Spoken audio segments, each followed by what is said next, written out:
আজকে অবস্থা বলতে যদি কেউ আমাদের দিকে সুনজর দিত তাহলে হয়তো ঈদটা প্রেস ক্লাবের সামনে করা লাগতো না, আমাদের পরিবারের সাথেই করতে পারতাম। পরিবার থেকে আলাদা ঈদ করার কষ্ট, রাস্তায় বসে থাকার কষ্ট, এটা আসলে যারা এটা না করছে তারা আসলে বুঝতে পারবে না এটা কতটা কষ্টদায়ক। হ্যাঁ, খোঁজখবর তো নেয়, তারাও ঠিক সেমভাবেই কষ্ট পাচ্ছে।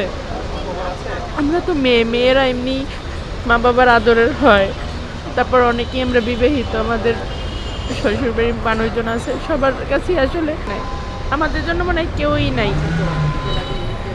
কেউ থাকলে কেউ না কেউ তো আসতো, যে এতগুলো মেয়ে রাস্তায় পড়ে এইভাবে কষ্ট করতেছে, বৃষ্টিতে ভিজে রোদে পড়ে, বা এই যে পুলিশের সাথে যেটা হইলো 1 তারিখে, তারপরও তো কেউ খোঁজ খবর নেয় নাই, অথবা আমাদের এই যে কষ্টটা, এই হাহাকারটা কারো কান অব্দি হয়তো পৌঁছাই নাই।